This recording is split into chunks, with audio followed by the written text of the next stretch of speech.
Students, in the previous lecture, we have already discussed about the topic regarding the inspectors, their powers and their procedures. So, by continuing this Drug and Cosmetic Act, today we will discuss about the various facilities to be provided for running a pharmacy effectively. तो हमारा जो syllabus है उस syllabus के according एक topic है हमारा इसमें, that is facilities to be provided. Today we will discuss about the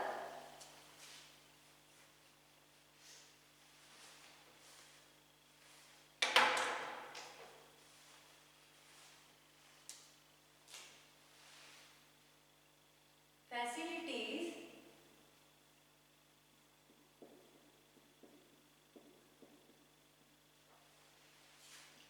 to be provided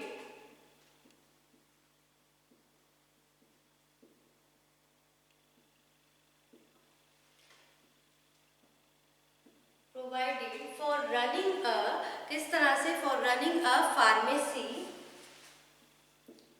for running a pharmacy effectively.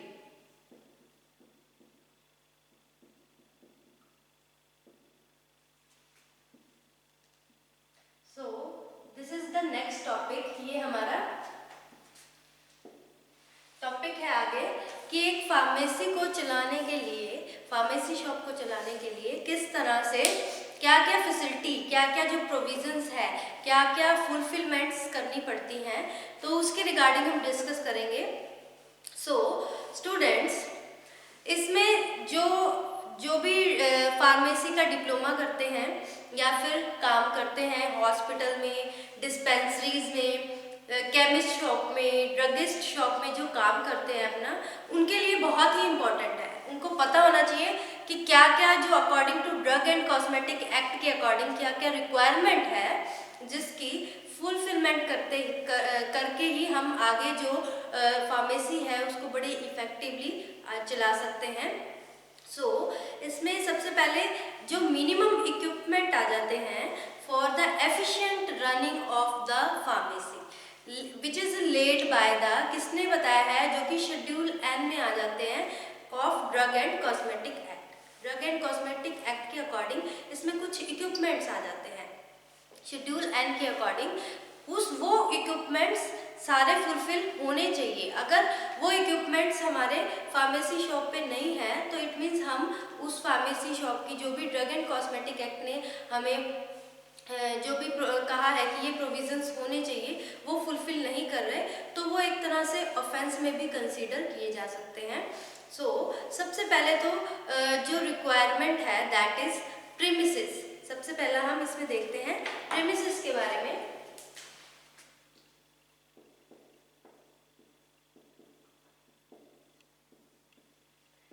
Premises means वो एरिया जहाँ पे फार्मेसी ओपन है, जहाँ पे फार्मेसी रन कर रहे हैं, वो प्रीमिसेस कैसा होना चाहिए.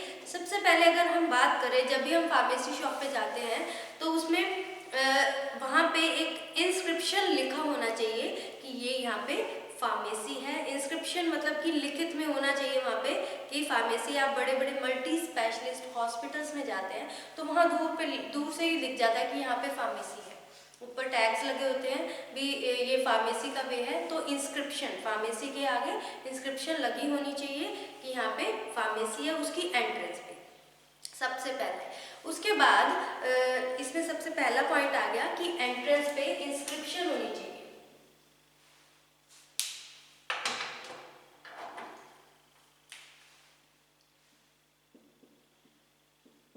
एंट्रेंस है,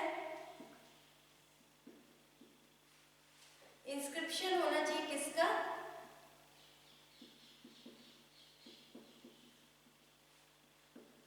कि ये फार्मेसी है, फार्मेसी.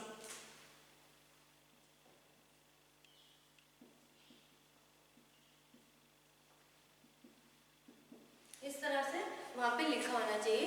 उसके बाद जो फार्मेसी है उसमें जो अपने पर्सनल यूज़ के लिए, जहाँ पे जो फार्मेसी में फार्मासिस्ट और जो अलग अलग एम्प्लॉयज़ हैं वो काम करते हैं, तो वहाँ पे अलग से एक जो उनका प्राइवेट यूज़ के लिए एरिया है वो अलग होना चाहिए फार्मेसी से, जिसमें वो डील कर रहे हैं। किसके साथ डील कर रहे हैं? जो पेशेंट है या कस्टमर है उनसे डील कर रहे हैं या डिस्पेंसिंग का काम कर रहे हैं, उनका प्राइवेट एरिया जो प्राइवेट यूज़ के लिए वो फार्मेसी से डिफरेंट होना चाहिए। अब वो प्रीमिसेस किस तरह का होना चाहिए? अच्छे से बना, वेल बिल्ट होना चाहिए। ऐसा नहीं कि उसका कोई मैप ही नहीं है, कहीं से भी उसकी एंट्रेंस हो रही है, समझ ही नहीं आ रहा है एंट्रेंस कहाँ से, एग्जिट कहाँ से है उसका। तो वेल बिल्ट होना चाहिए और वो प्रॉपरली ड्राई होना चाहिए। ऐसा नहीं कि वो बहुत वहाँ पे गीला है, फर्श गीला ही रहता है, वो सूखता नहीं, ड्राई होना चाहिए। प्रॉपरली वेंटिलेशन फैसिलिटी वहाँ पे अवेलेबल होना चाहिए, वेंटिलेशन होना चाहिए। और उसमें जो डायमेंशंस, जो कि ड्रग एंड कॉस्मेटिक एक्ट के अकॉर्डिंग जो डायमेंशंस दे रखी हैं, उसी डायमेंशंस में वो एरिया, उसी डायमेंशंस में वो पूरा प्रेमिसेस बना होना चाहिए। भी कितनी हाइट होनी चाहिए, फ्लोर किस तरह का होना चाहिए, और एक पर्टिकुलर फार्मासिस्ट को डिस्पेंसिंग के लिए कितना एरिया चाहिए, उसके अकॉर्डिंग, ये डायमेंशंस के अकॉर्डिंग सब सिस्टमैटिक वे से सब बना होना चाहिए। उसके बाद जो भी मेडिकामेंट है उसको जहाँ पे भी स्टोर किया गया है वो क्लियरली विजिबल होना चाहिए। एरिया, जो डिस्पेंसिंग डिपार्टमेंट का एरिया है, area of the dispensing department, area of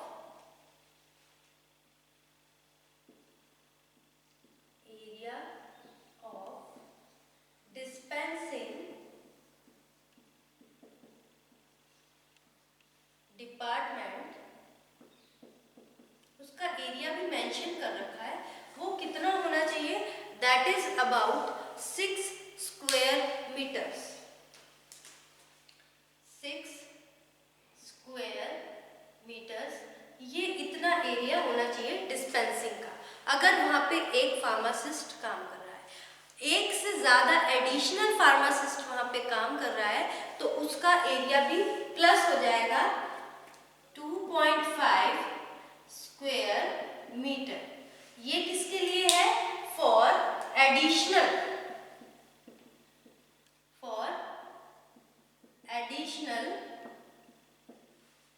pharmacist,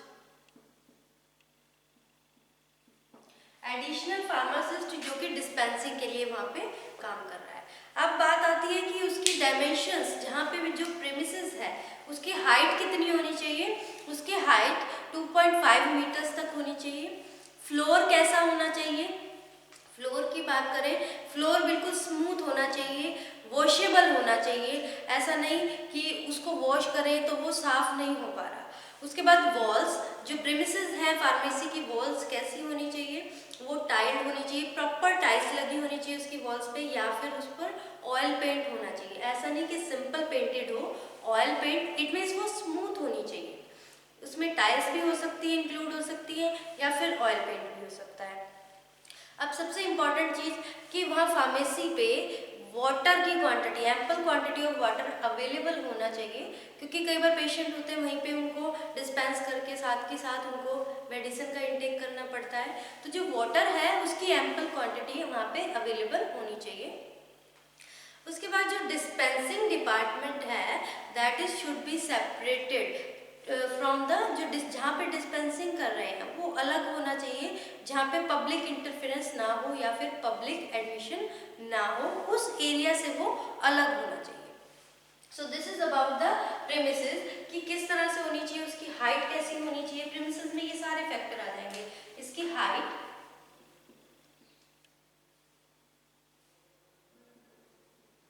height कैसी होनी चाहिए, और इसमें जो टाइल्स लगी होनी चाहिए फ्लोर पे, वॉल्स कैसी होनी चाहिए,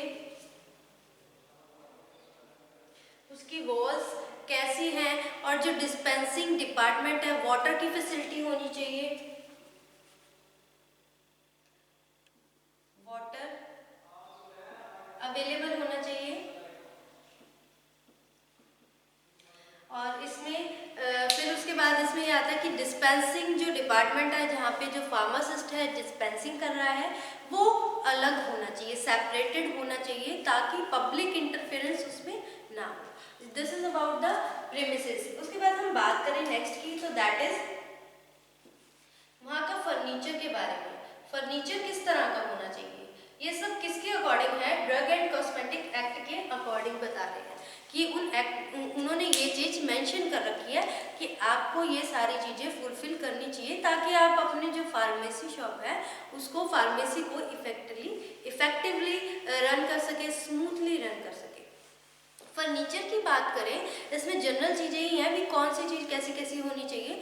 फर्नीचर में अब जितनी भी हम जो ड्रग्स आ जाती हैं, केमिकल्स हैं या मेडिकामेंट्स हैं, ये क्या होते हैं, इनके लिए अलग से स्टोरेज का रूम होना चाहिए। ऐसा नहीं जहाँ पे आप बैठे हैं, डीलिंग कर रहे हैं, वहीं पे सारी ड्रग्स, केमिकल और मेडिकामेंट्स वहीं पड़े हैं।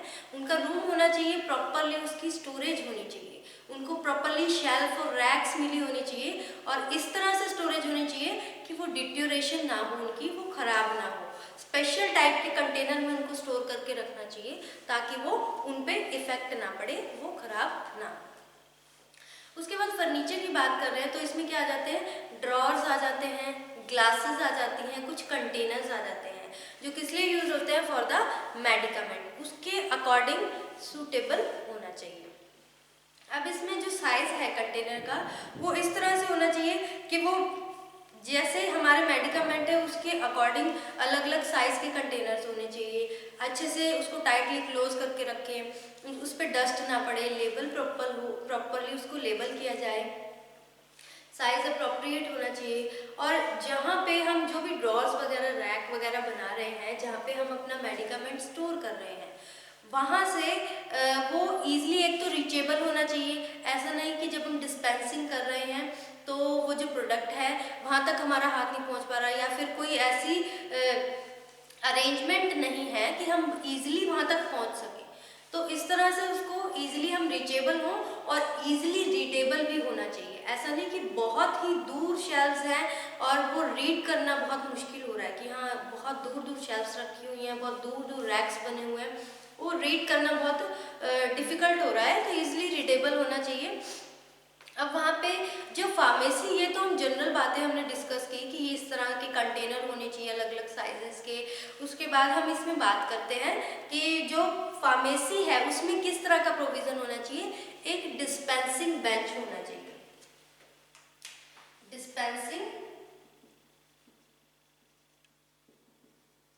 बेंच। डिस्पेंसिंग बेंच है वहाँ पे, उस बेंच में अब जो डिस्पेंसिंग बेंच है उसका जो टॉप होता है, जहाँ पे डिस्पेंसिंग होती है, वो टॉप कैसा होना चाहिए, स्टेनलेस स्टील का बना होना चाहिए या फिर प्लास्टिक का लेमिनेशन होना चाहिए, ताकि उसमें उसको क्लीन करना, वॉश करना इजी हो। उसका टॉप कैसा होना चाहिए, top should be, dispensing bench का टॉप किसका बना होना चाहिए, स्टेनलेस स्टील का, स्टेनलेस स्टील, स्टेनलेस स्टील का होना चाहिए, ताकि उसको वॉश करना, क्लीन करना बहुत ही इजी हो हमारे लिए। फिर उसके बाद इसमें जो कपबोर्ड्स हैं वो किस तरह के होने चाहिए, उनके जो भी मतलब कि कुछ सब्सटेंसेस होते हैं, जैसे पॉइजनस सब्सटेंसेस होती हैं, साइकोट्रॉपिक सब्सटेंसेस, नार्कोटिक्स आ जाती हैं, उनको इस तरह के कपबोर्ड में रखना पड़ेगा, इस तरह से के कपबोर्ड में रखना चाहिए जिसमें क्या होता है, लॉक और की फैसिलिटी हो। ऐसा नहीं है कि वो ओपन कपबोर्ड है, उससे जो नॉर्मल जो ड्रग्स होती हैं उनको हम ओपन वाले कपबोर्ड में स्टोरेज कर सकते हैं, लेकिन जो पॉइजनस सब्सटेंसेस है, नारकोटिक्स है, साइकोट्रॉपिक सब्सटेंस है, शेड्यूल एक्स में आ जाती है, उनके लिए की लॉक और की फैसिलिटी होनी चाहिए, और उस पर क्लियरली वर्ड मार्क होना चाहिए कि ये पॉइजन है विद रेड लेटर, एक तरह से इंडिकेशन होता है। आपको पता है डेंजर का साइन भी रेड लेटर से लिखा जाता है, तो वो इंडिकेटर होता है, व्हाइट बोर्ड पे रेड लेटर से लिखा होना चाहिए, वो वहाँ पे मेंशन होना चाहिए। उसके बाद जो नेक्स्ट आ जाता है दैट इज हमारा इसमें apparatus. Apparatus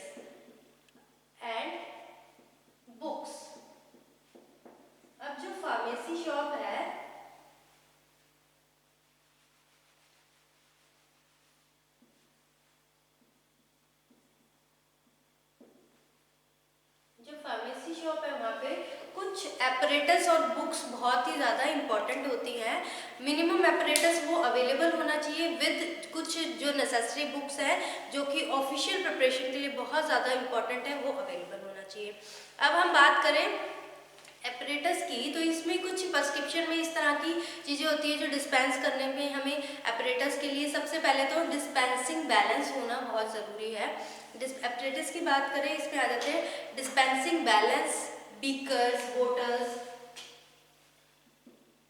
dispensing balance measure करने के लिए, beakers, bottles, cork extractor,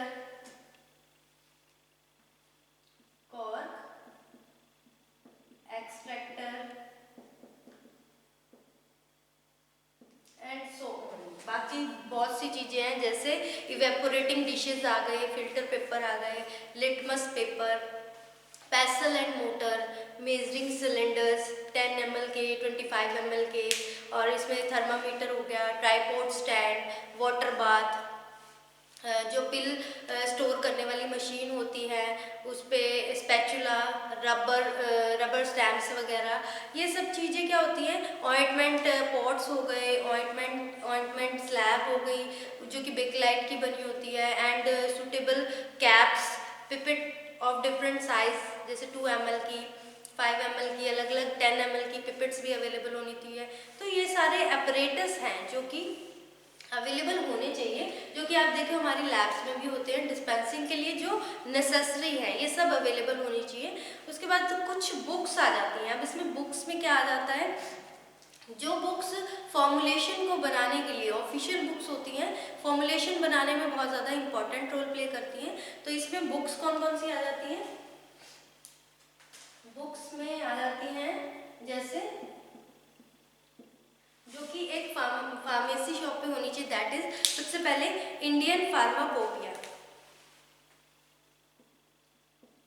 Indian pharmacopoeia, इसका करंट एडिशन होना चाहिए। ऐसे नहीं कि कोई भी बहुत पुरानी इंडियन फार्माकोपिया पड़ी है, तो इसका करंट एडिशन होना चाहिए, लेटेस्ट एडिशन होना चाहिए।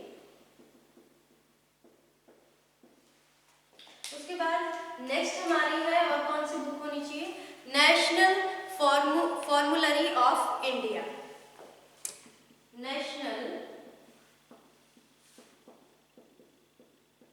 फॉर्मूलरी ऑफ इंडिया, इसका भी करंट एडिशन, इसमें सारी लिस्ट आ जाती है, जो भी ड्रग्स है उसकी लिस्ट आ जाती है और वो फॉर्मुलेशन की जो डिस्पेंसिंग मेथड है वो इंक्लूड होते हैं। उसके बाद नेक्स्ट आ जाती है हमारी the drugs and cosmetics act की आ जाती है बुक, फार्मेसी एक्ट आ जाती है, narcotic and psycho the pharmacy act,